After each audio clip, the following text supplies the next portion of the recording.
get you a new pair. How about you can buy your own new pair? I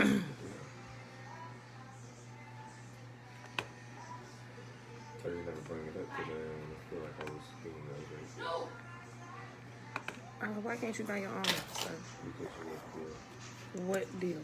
buy the old pair, you get a new pair. Who said that? And what I'm gonna do with the old pair? They're still usable, you just don't have the earpiece. What? They're still usable, it's just they don't have an earpiece. But why do I want to use them? I got a good working pair now. So why would I want to use them? They still work, yeah. But they just don't have the earpiece. Yeah. What I'm gonna do with them? YouTube is doing that thing again. Hold on, y'all. Let's see. Start this over. Hey.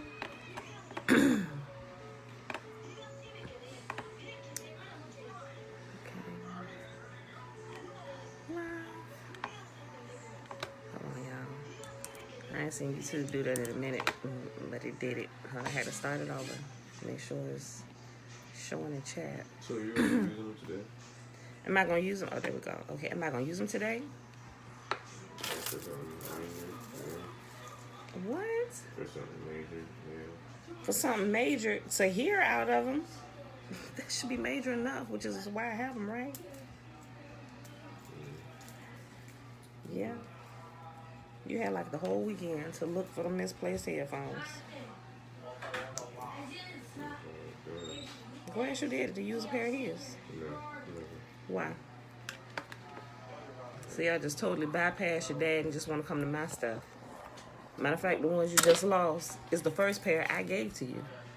So you want me to give you my second pair so you can possibly misplace them too? What? I can't hear you mumbling. What? What? I'm riding off the deal that you gave. You riding off the deal that I gave you. I do not remember said deal to where... What kind of deal is that for me?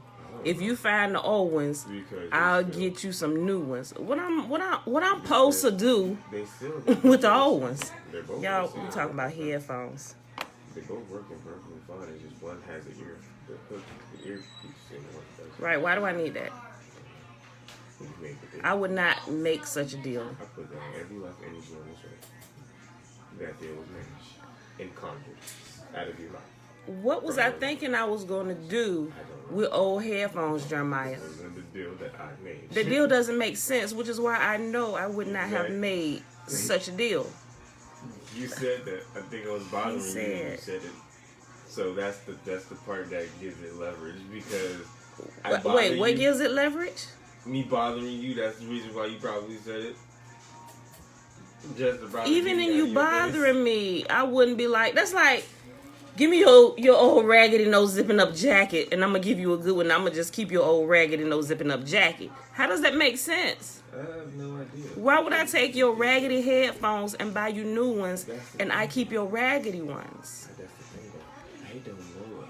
I don't understand the deal that you made with me. No, I think you playing with me. No, I'm being so serious. I wouldn't do that.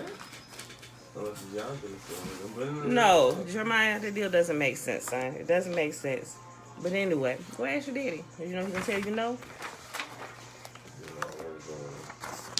Well, you ain't. I'm sorry. You are not getting my headphones, son. I use my headphones daily. Happy Monday, everybody.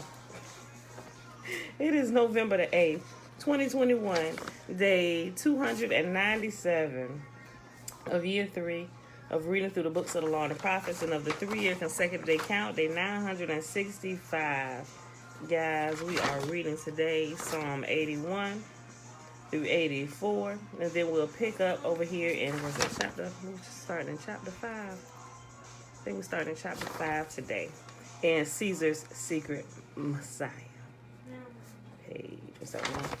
On page 161. All right, y'all. Sorry for y'all heard this whole long conversation about headphones and stuff. Jeremiah, y'all know how to keep up with your stuff, son. All right.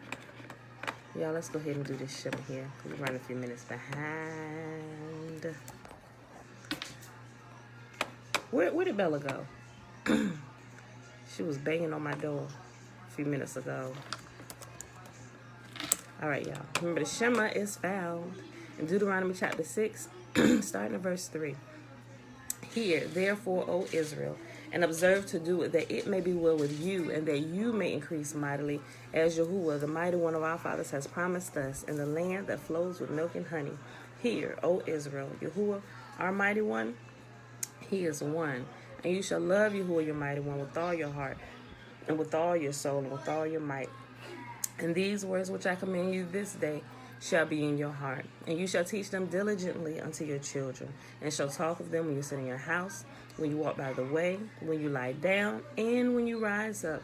And you shall bind them for a sign upon your hand, and they shall be as frontlets between your eyes. And you shall write them upon the posts of your house and on your gates. And Yahuwah commanded us to do all these statutes, to fear Yahuwah, our mighty one, for our good always, that he might preserve us alive, as it is at this day. And it shall be our righteousness if we observe to do these commandments before Yahuwah, our mighty one, as he has commanded us. All right, beautiful people, bless you. Bring this up. Psalms. Let's minimize the screen over here. There we go. All right,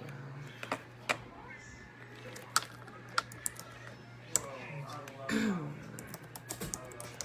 Psalm chapter 81. This is for the choir director. A psalm of Asaph, to be accompanied by a stringed instrument. Sing praises to Yah, our strength. Sing to the God of Jacob. Sing, beat the tambourine. Play the sweet lyre and the harp. Blow the ram's horn at new moon, and again at full moon, to call a festival. For this is required by the decrees of Israel. It is a regulation of the God of Jacob. He made it a law for Israel when he attacked Egypt to set us free. I heard an unknown voice say, now I will take the load from your shoulders. I will free your hands from the heavy task. You cried to me in trouble, and I saved you. I answered out of the thundercloud and tested your faith when there was no water at Meribah. Listen to me, O my people, while I give you stern warnings. O Israel, if you would only listen to me. You must never have a foreign god. You must not bow down before a false god. For it was I, Yahuwah, your God, who rescued you from the land of Egypt. Open your mouth wide, and I will fill it with good things. But no, my people wouldn't listen.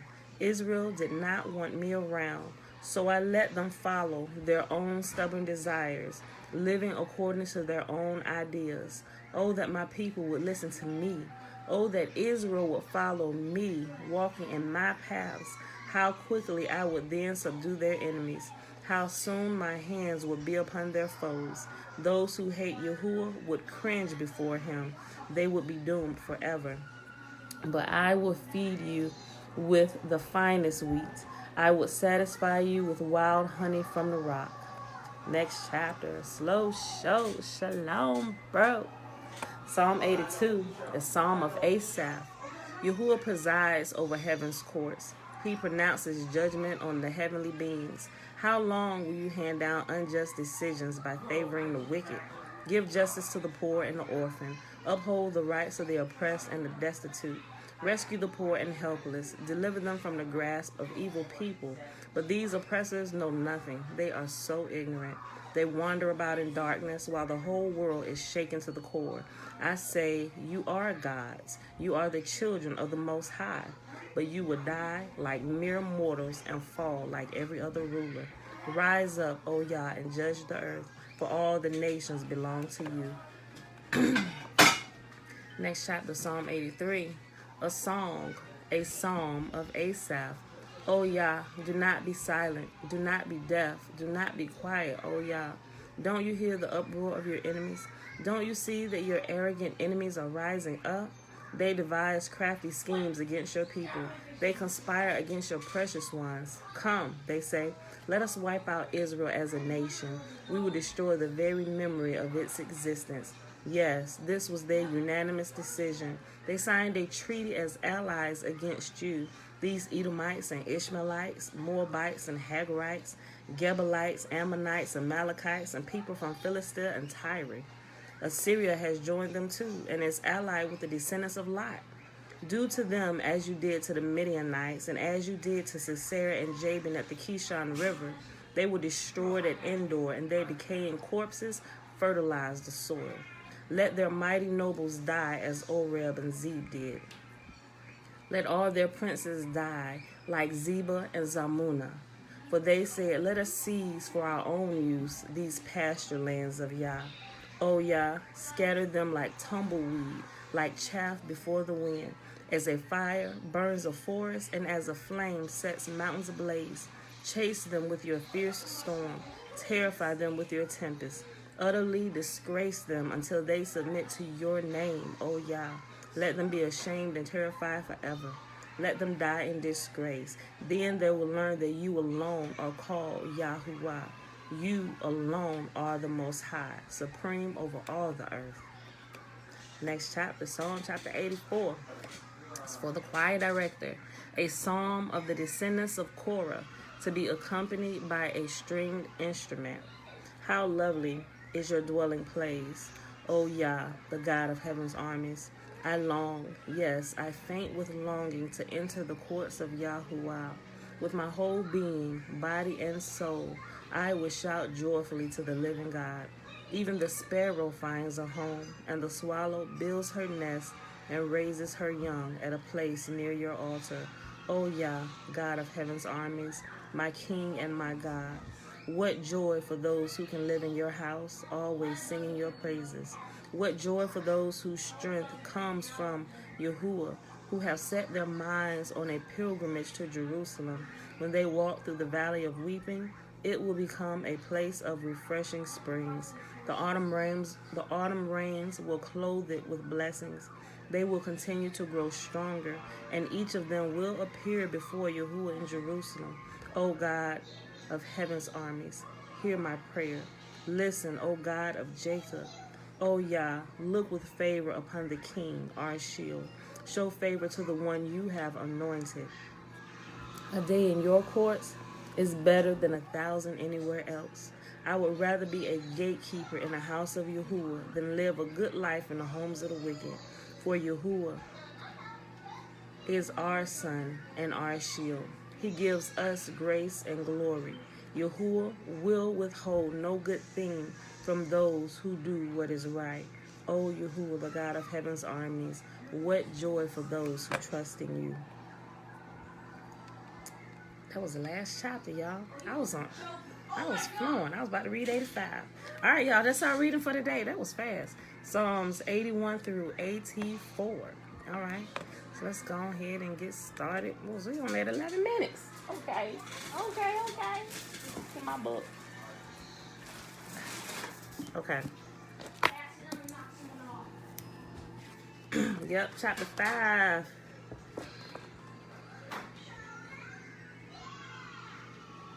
I hope I pronounced this word right. Okay, y'all. So we're starting chapter 5. And it's titled Salve Deus Rex Judaeorum. Yep, I think. If not, I might have to listen to the book to hear the title's name. Okay, y'all.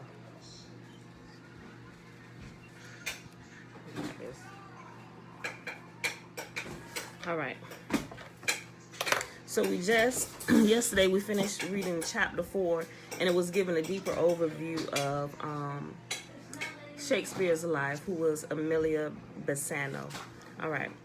Following her father's death, her family arranged for the 7-year-old Amelia to live with purportedly Gentile nobles, perhaps as a way to improve the family's social status. As a dark-skinned Jewish growing up in a Christian world, however, As a dark-skinned Jewess growing up in a Christian world, however, where fair was beauty and one's lineage was the avenue to status, her life would have been filled with disappointments. Every social event held the possibility of humiliation for a dark-skinned Moor, and perhaps many occurred. If this was the case, Amelia certainly had her revenge. Salve Deus Rex Judaeorum, which means Hail God, King of the Jews, is an invitation to the noble ladies of England to the feast hidden within the works of Shakespeare, in which the Gentile nobility cannibalized themselves. As Emilia actually knew many of her dedicatees,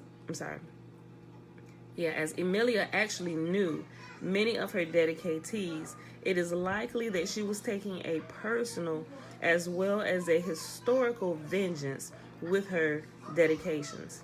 Amelia published Salve Deus under her own name in 1611 when she was 42 years old, reference 75. The publisher, Valentine Sims, had previously printed several of the Shakespearean quartos. Salve Deus was registered by Emilia, the equivalent of a book being copyrighted today. It was the first book written by a woman to acquire this legal designation in England. With her creation of the theme of a literary paschal or Passover lamb to be eaten by the Gentile nobility, as well as a punning system based on the word will, W-I-L-L, I contend that Emilia Bassano created a unified literary system encompassing Salve Deus and the sonnets of Shakespeare, satirically inviting the Gentile readers to feast on the remains of the playwright. With this comic system, she also identified herself as the author of the Shakespearean canon. Her inspiration for this intertextual design was the satirical system that exists between the New Testament and the works of Josephus, which was also based on the eating of a symbolic Passover lamb, or it says paschal, but I just said Passover, so some people may not know that paschal is Passover. Okay. The work's title, Hail God, King of the Jews, is an overt clue as to the real meaning of her literature, because with her Shakespearean canon, Emilia was attempting to reclaim the messianic title that Titus stole from the Jews. In the post-Christian world, Emilia envisioned God would be once more King of the Jews, not the King of the Gentiles. Salve Deus has a number of distinct components. Two of the prefatory pieces and an afterword are in prose. All of the poems are in iambic pentameter, although the verse forms vary. The volume consists of the following. 1. A short poem, The Description of Cook Ham, which was the first country house poem to be published in English. The second, a set of prefatory letters to various noble ladies. The third, the 1840 line epic poem boldly titled Salve Deus Rex Judaeorum, Hail God, King of the Jews. And fourth, a final prose address to the doubtful reader. On its surface, Salve Deus appears to be an especially free adaptation of the Gospels, primarily describing Christ's passion. Emilia claimed that the title of her work appeared to her in a dream, though she did not state what specifically brought her to write such bizarre poetry. Feminist scholars have focused on proto-feminist aspects of the poem, such as Emilia's argument that men, not women, were responsible for the crucifixion of Christ. Reference 76. Emilia also argued in a section entitled Eve's Apologia in Defense of Women that Eve was less culpable than Adam for the original sin. Amelia compares Eve's sinfulness to men's in the context of their crucifixion of the King of the Jews, apparently to argue for women's social equality. Both the prefatory poems and the epic poem seem to argue for women's religious and social equality, and one of the prefatory poems criticizes class privilege. However, while Emilia's proto-feminism may have been real, it was not the primary reason she produced Salve Deus. And Salve Deus is Salvedeus, just in case y'all wanted to look it up. Okay. As shown below, Emilia Bassano somehow learned about the satirical system that Titus had placed into the Gospels, either from her father Baptista, who would have brought this information with him from Italy, or from Christopher Marlowe. In either case, the revelation shaped her entire life.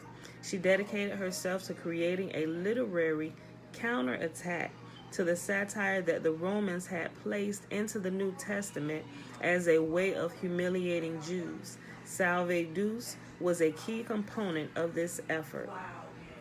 On its surface, the work is an earnest, albeit macabre, exposition of Christian faith dedicated to a group of English noble women from an overwrought believer in Jesus.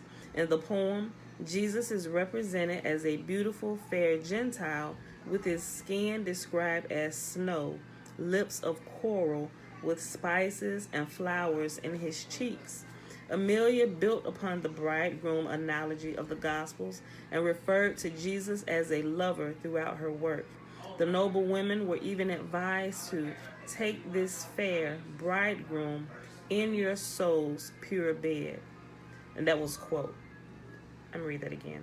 The noble women were even advised to, quote, take this fair bridegroom in your soul's pure bed, end quote. Shakespeare's works and Emilia's share a similar vocabulary and classical sources, and Salve Deus contains a number of metaphorical devices that are clearly Shakespearean. For example, the following passage from Salve Deus uses the analogy of the extremes so common in the works of Shakespeare. Quote, I do, but set a do or do. It says do. I'll see. That do doesn't make sense. I think this is do. They just spelled it D-O-E. Yeah, I think it's do, because reading it, okay. I do but set a candle in the sun and add one drop of water to the sea. Virtue and beauty both together run when you were born within your breast to stay. That's 1739 through 1742. End quote. The following passage from the dedication to Lady Anne repeats perhaps the best known of all of Shakespeare's metaphors, which it should be noted is also found in a number of other authors' works. Quote, for well you know this world is but a stage where all do play their parts and must be gone. End quote. Emilia's poetry shares other stylistic devices in with the Shakespearean literature. For example, she uses phrases such as aromatic gum and the unjointing of joints found in the Shakespearean plays, both of which are also found in the Roman satirical systems in the Gospels. Many of her country references are similar to those in the plays, and she makes puns on grace, like in Labor's Lost Love. I'm sorry, I read that backwards. Love's Labor's Lost. I looked at it and still read it backwards, y'all. It's Love's Labor's Lost.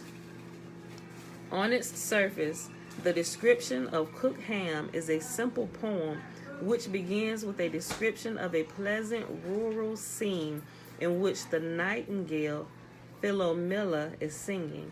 However, Philomela is a character from Ovid's Metamorphoses who was raped and had her tongue cut out. As I will show, Shakespeare used this character in Titus Andronicus as a metaphor for the rape of Judea by the Romans.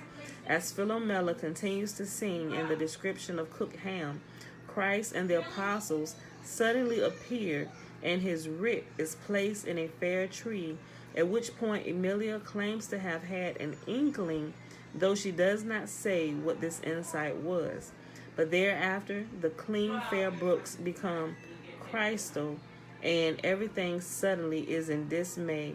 They're dying, bodied, half alive, half dead. What?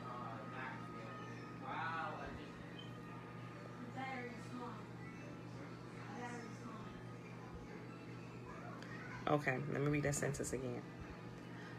But thereafter, the clean, fair brooks become crystal, and everything suddenly is in dismay.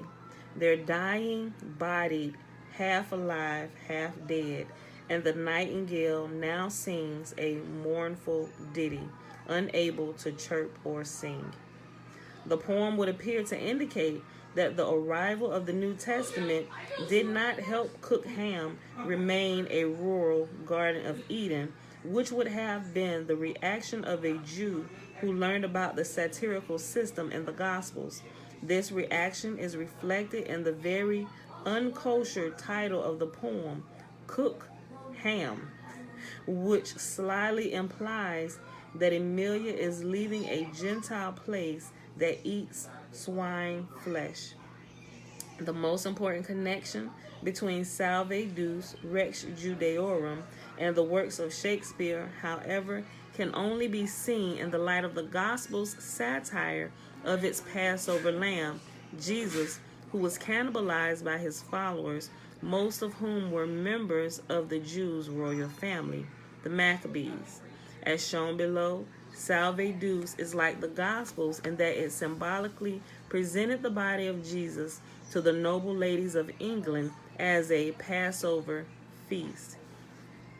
Remember, and they're talking about they ate it because they're referring, if you were here, if you are able to keep the linking together, it's talking about when Jesus was like, this is my body, eat my flesh, like my flesh is the bread that you're to eat, and his blood is the wine, right? So remember when they were explaining all that. So remember, keep it all in its context, y'all. So that's what they're talking. They're talking about the communion when they say that the Gentiles cannibalize themselves or Jesus, right? Okay. Let me read that sentence again.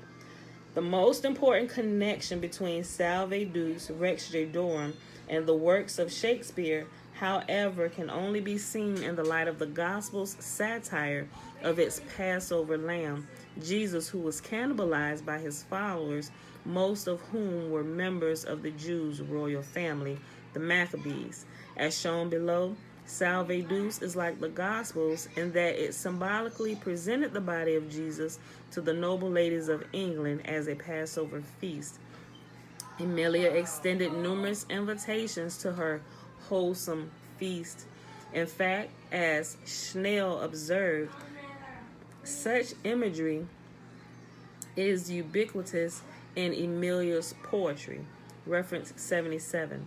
Such language is a total departure from traditional Christian imagery and theology. No other author has ever had the impudence to claim to being able to serve Jesus. This begs the question, why did Emilia wish to feed a literary Passover lamb to the English nobility? The answer to this question lies in the works of Shakespeare. Salve Deus's first dedication is to the Queen herself, who Emilia refers to somewhat brazenly as an empress. She asked the Queen, quote, to view that which is seldom seen, a woman's writing of divinest things. End quote. Emilia begins to speak directly to Elizabeth and invites her to a singularly odd feast. In the passage, she equates her book as preparing Jesus, the Passover lamb. Quote, that you, fair queen of all the world admired, may take the more delight to look upon her, for she must entertain you to this feast, to which your highness is the welcome guest. For here I have prepared my Passover lamb, the figure of the...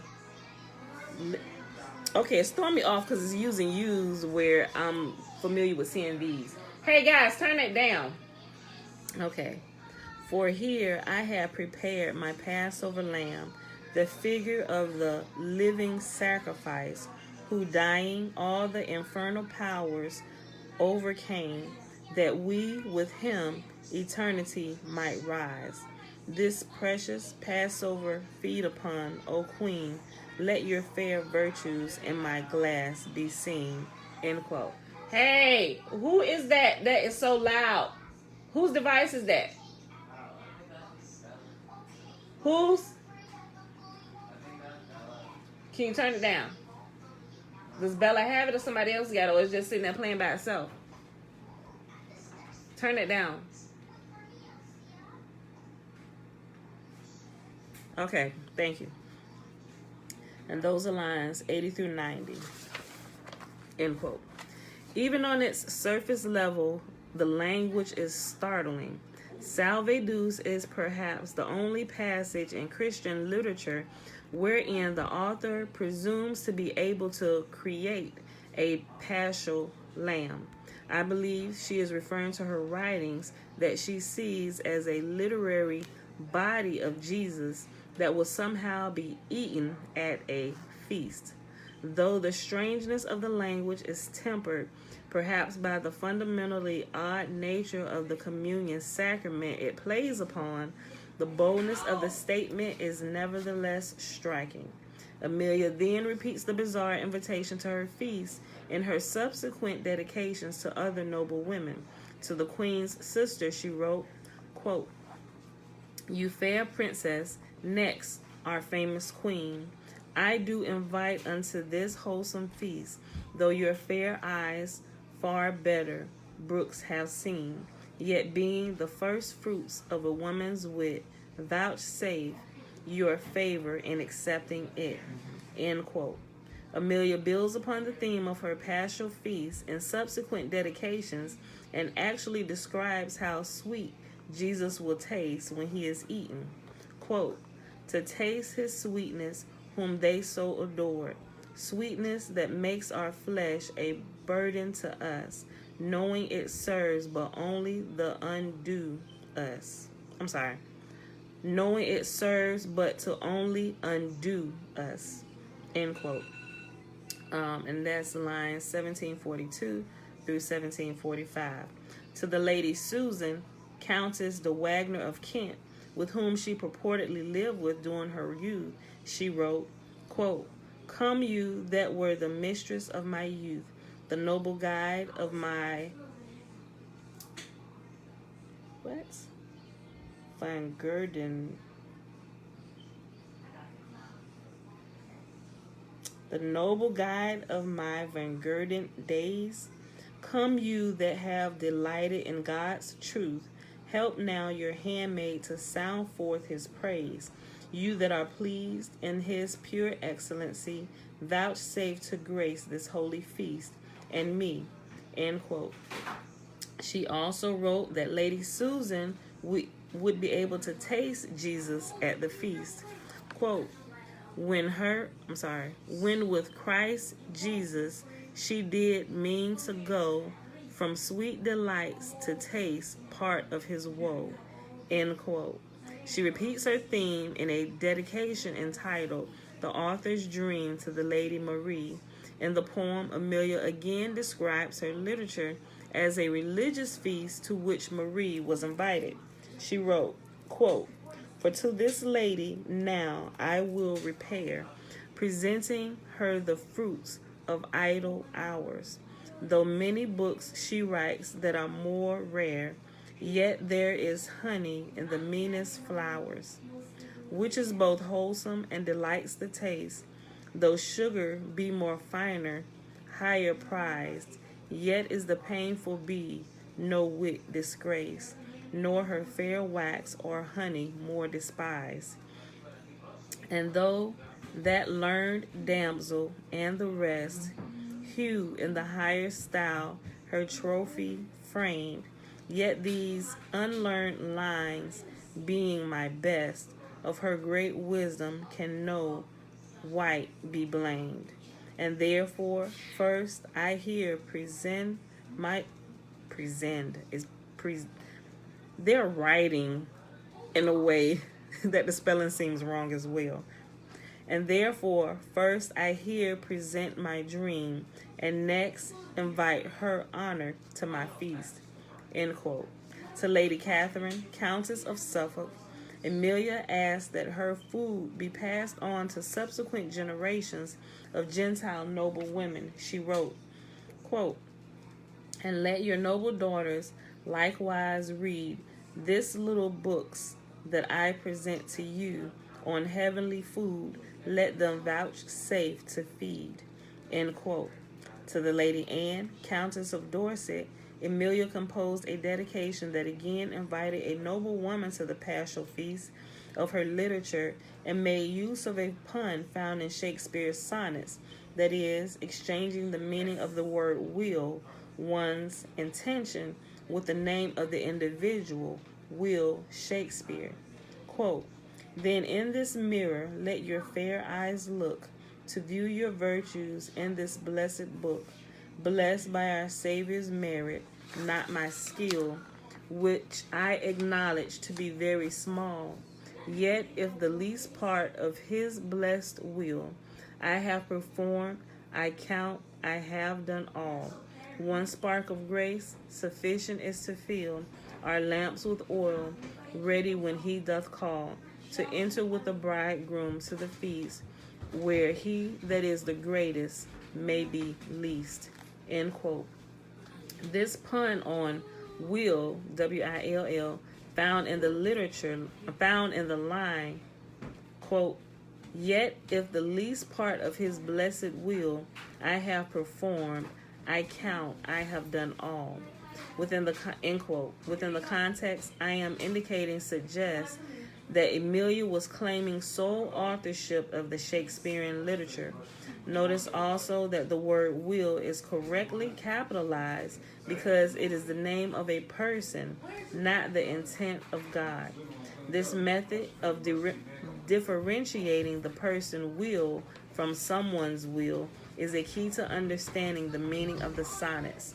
In order to fully expose the typological link between Bassano's work in Salve Deus and her work as Shakespeare, it is necessary to digress at this point and review the sonnets. I'll call you in a minute. All right. The meeting at 12? It's at 12, but it's in the beach, so we got to leave out a little early. All right. What time you be back here to get me? Probably about an hour. In an hour? I'll be back in about an hour, hour and a half. You bringing Jeremiah back? Yeah. Okay. Okay. In order to fully expose the... Hold on. Daddy, Yeah. bring Jonathan too. No. I'm sorry. I went up too far. The poem developed the theme that whoever has her wish, that is to say, whoever reads the literature of Shakespeare has thy will, that is, the paschal lamb sacrifice. Good morning, Tootie. The punning system begins in sonnets 133 and 134 and continues through 135 and 136. Quote. Okay, so it's a few. Okay, all of this is quotes. I'm going to just say quote one time and I'll just keep going through the sonnets, and at the end of the quotes, I'll say end quote. Shayla, Betswabu, Levon, blessings, Belinda Brown, Grand Rising, who is one. May the spirit of Yahuwah bless and guide you as well. All right, y'all. Okay, quote. And yeast thou wilt. Y'all just got to keep up. I'm going to read it like it is. If you don't understand it, remember, it's... And yeast thou wilt, for I being pent in thee, perforce am thine, and all that is in me. That's Sonnet 133. So now I have confessed that he is thine, and I myself am mortgaged to thy will. That's Sonnet 134. And will to boot, and will an overplus, more than enough am I that vex thee still, to thy sweet will-making addition thus. Wilt thou, whose will is large and spacious, not once vouchsafe to hide my will and thine? Shall will in others seem right gracious, and in my will no fair acceptance shine? The sea, all water, yet receives rain still, and in abundance addeth to his store. So thou, being rich in will, add to thy will one will of mine, to make thy large will more. Let no unkind, no fair beseechers kill. Think all but one, and me in that one will. Just read it a few times so you understand it. And that was Sonnet 135. If thy soul check thee that I come so near, swear to thy blind soul that I was thy will, and will thy soul knows is admitted there. Thus far for love, my love suit sweet fulfill. Will fulfill the treasure of thy love. Fill it full with wills, and my will one. In things of great receipt, with ease we prove.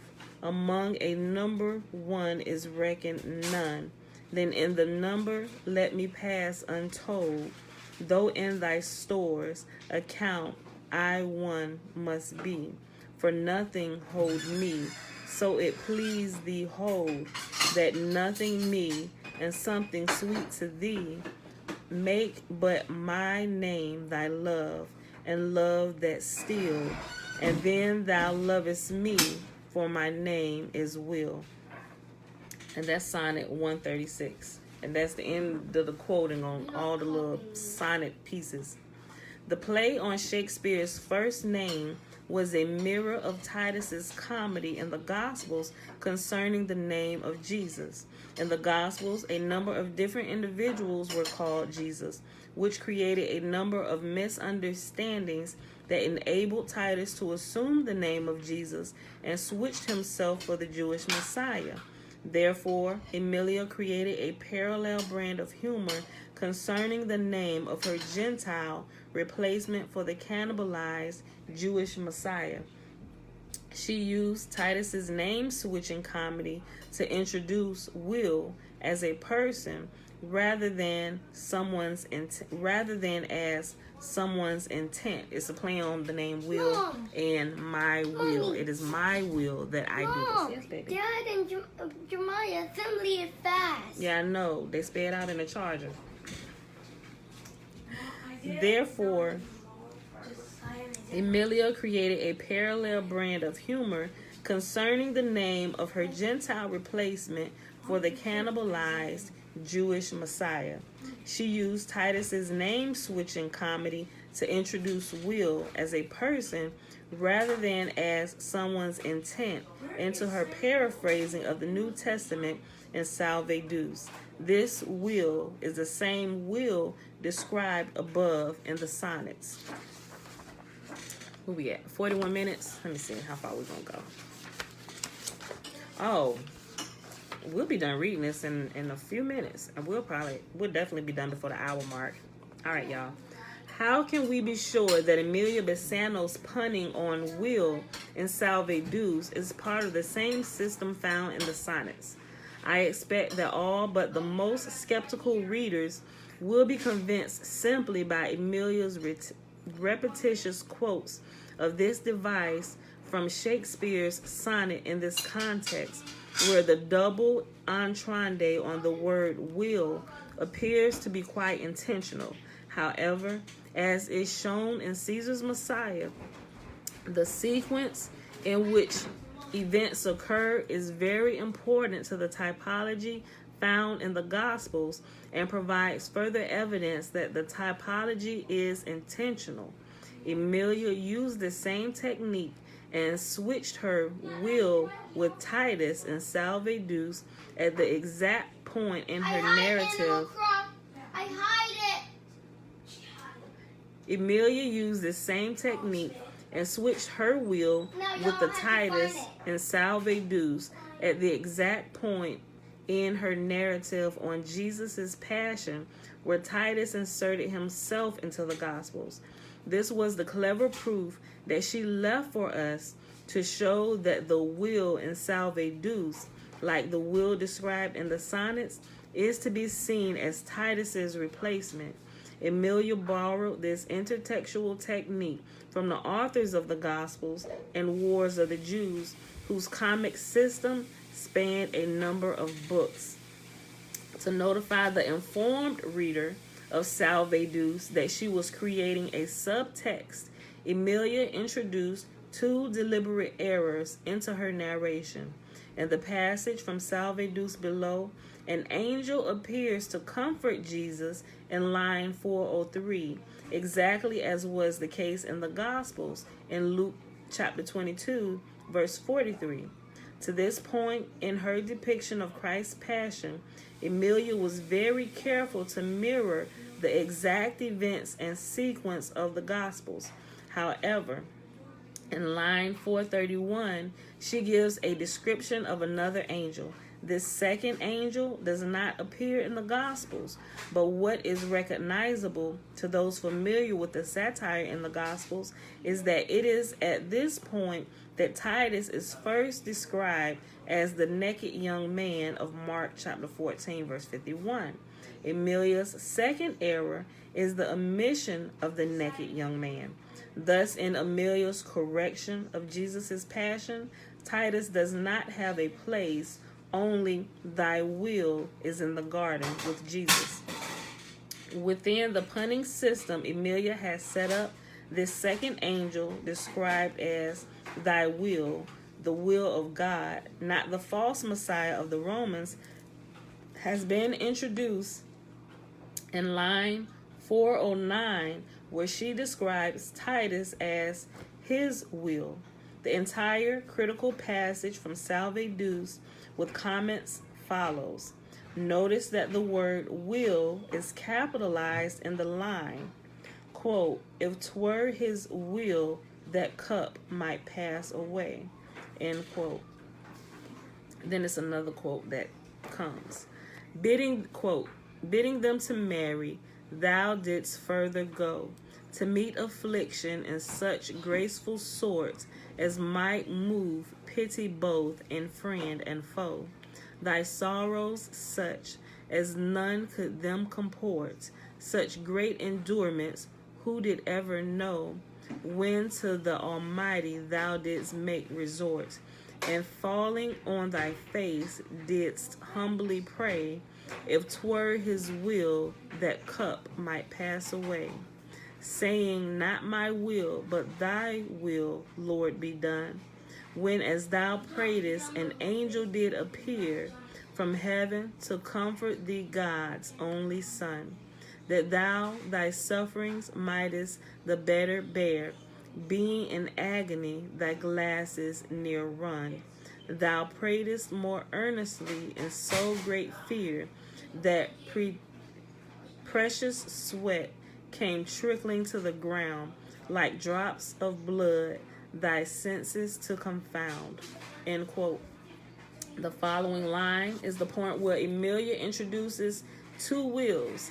His will is the will of Titus, and thy will is Shakespeare, who she saw as representing the will of God.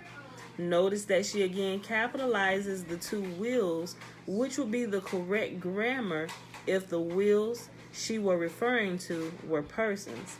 The statement means that Titus was able to insert his will.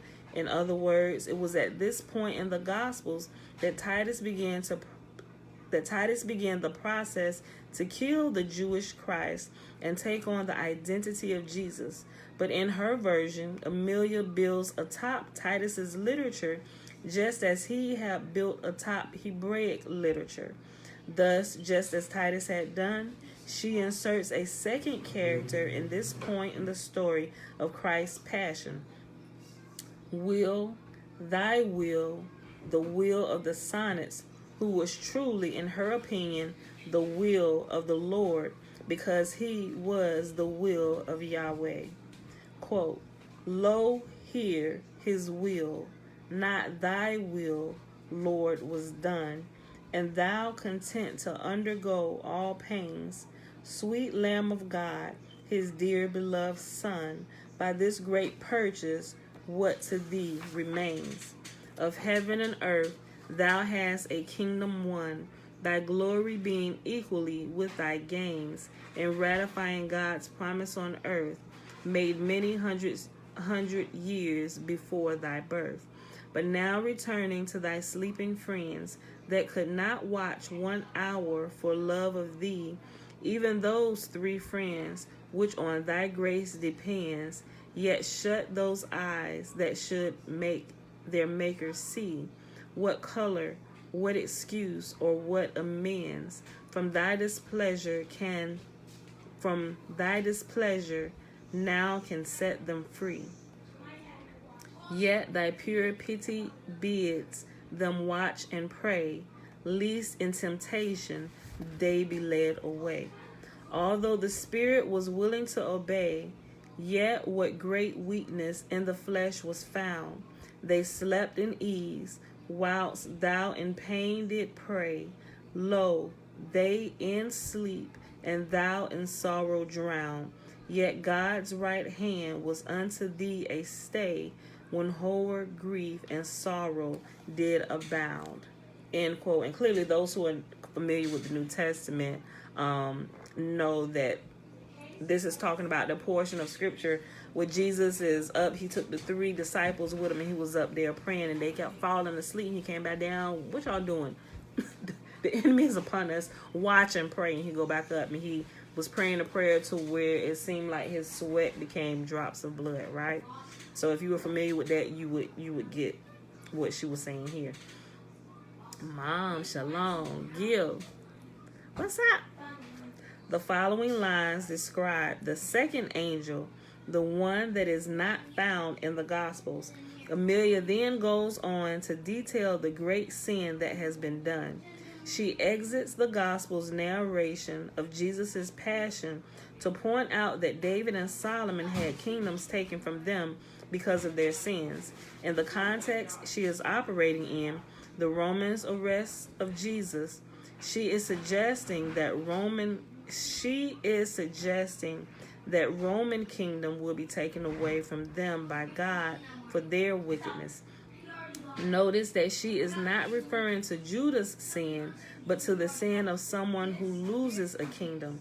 From this point forward, she takes a completely different stance concerning the Romans than found in the Gospels, which is that they were the ones guilty of killing the Christ. Her point has a larger historical meaning. Emilia believed that a Jewish empire would replace the Christian one once the truth of Christianity was revealed. Quote, his angel did appear from heaven to thee, to yield thee comfort in extremity. But what could comfort then thy troubled mind, when heaven and earth were both against thee bent, and thou no hope, no ease, no rest could find, but must restore that life which was but lent? Was ever creature in the world so kind, but he that from eternity was sent, to satisfy for many worlds of sin, whose matchless torments did but then begin. If one man's sins doth challenge death and hell, with all the torments that belong thereto, don't.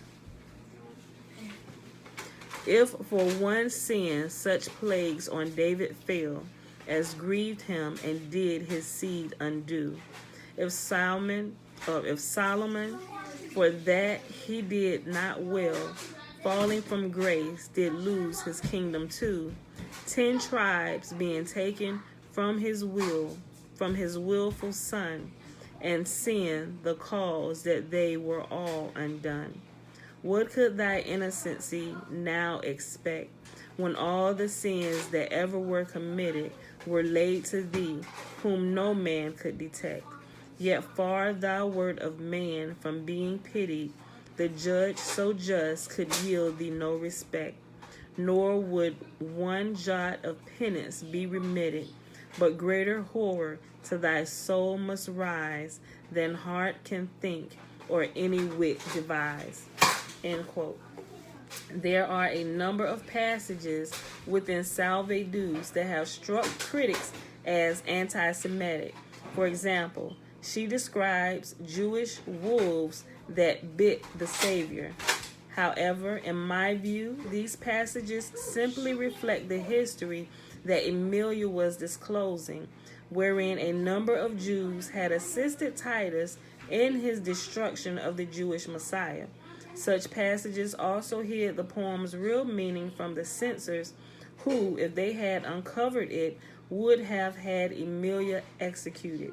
One of these Jewish wolves, Josephus, appears again and again as a type throughout the Shakespearean plays, usually experiencing some horrible fate as a symbolic punishment for helping Titus.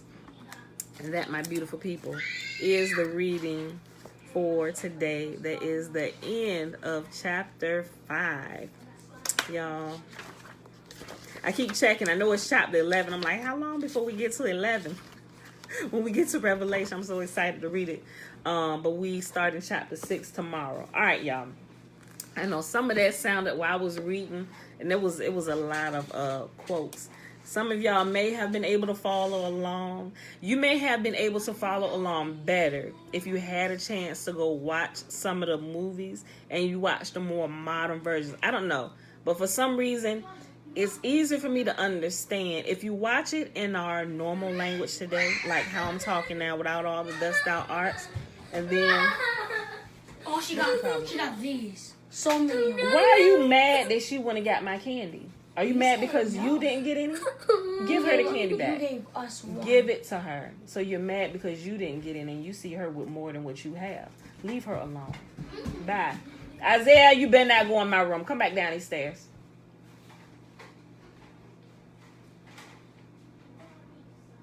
But anyway, it's easier. At least in my mind, it's easier to understand some of this when you understand the gist of what is going on. If you understand the gist of what is going on, you can follow the story. You can follow along with the story and how they're speaking. I don't know. It's like once you understand it, it doesn't matter what version or what language they're speaking from. Because you understand the gist of the story, you can kind of like keep up with what's going on. And things will begin to like click and fall in place, right? Example. If you go and watch Othello, right? There is and I want to say it was Adaya that mentioned, I think it was Adaya that mentioned the most recent one that was done in the 90s is called O, right? But it's a play on Othello, but from the high school scene and the basketball team. Like, I love basketball, so it kept me captivated the entire movie. I actually went and watched it yesterday, and I sat down and watched it from beginning to the end. But as I watched it, and they kind of cut out all the old time speaking and was just using our language of today, like the type of language we use, it helped me understand the story better. I'm like, oh shoot, that's what he was saying. I'm thinking about the older versions that I watched. Now that I get the full gist of everything that was going on, I can go back and watch the older ones without any kind of hiccup whatsoever, because my mind is now trained to, this is the conversation and this is what's being said. So you're able now to match some of the words that are being said, like the older words with the newer words. It's like the proper interpretation of it just clicks for you. So if you're going to watch Othello, I don't know which order you should watch it in. Maybe you should watch it if you can get through the older version. It's good. I don't know how y'all attention span is, but maybe some people may need to watch the more modern version first, then kind of backtrack. So maybe you should watch the newest one, O Whitmer, and it's not, and she fixed it. It's not Omar Epps, it's Mekhi Phifer. You watch that one. That's the more recent one with the play on Othello, but it's called O, right? you watch that one, then you go back and watch the one that was done before then with Lawrence Fishburne. It's a little modern, but it's a lot of the old time talking, but you will understand clearly what's being said. And after you watch that one, y'all may not have all that time. I kind of multitask and do things, and I find time to do it. Then you go and watch the oldest one, right? And then I realized by doing that, even by watching Hamlet, my mind is already tuned to how the conversations are spoken. And it seems like words are misplaced, but I don't know, it just begins to kind of like lock in place where you don't have issues anymore with understanding them if they're talking in like the 1600 lingo. That's kind of how it was for me, even with the New Testament. When I was reading the New Testament, when I started off, I started with the King James Version, and it was like, thus thou art hitherfore hereto. And I'm like, what? So I went and I started reading the NIV, and when I got the gist of it, I went back to the King James Version, and then everything just kind of clicked in place. And the King James Version became my favorite version, right? And I love the thus thou art because I could understand there was a connection that was made. So, if you want to play with it, watch it in either order, and you will see what I'm talking about. You will see what I'm talking about. Okay, so that's enough talking. Let me put this page number up here. 73. Okay, y'all. It is Monday, November the 8th, 2021, day 297 of year 3 of reading through the books of the law and the prophets, and of the 3-year consecutive day count, day 965. We read Psalms 81 through 84, and we read all of chapter 5 and Shakespeare's Secret Messiah, pages 161 to 173. Then you got like 2 blank pages, and chapter 6 starts on page 176 tomorrow. All right, y'all. So with that being said, I gotta hurry up. We got business meetings today, and I gotta go get changed and stuff. Get on out of here. Be ready when my husband get back here to pick me up for this. All right. So let's go ahead. What's my mouse? Go ahead and do the blessing. Bella. Yeah. We about to do the blessing, Tootie. Okay.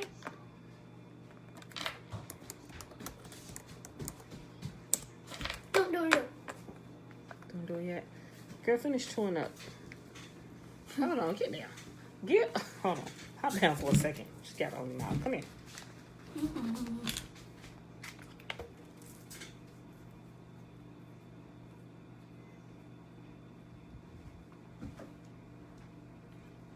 Don't do it yet. Okay. You gotta be presentable, girl. You gotta be presentable. All right, y'all. Come on. Don't do it.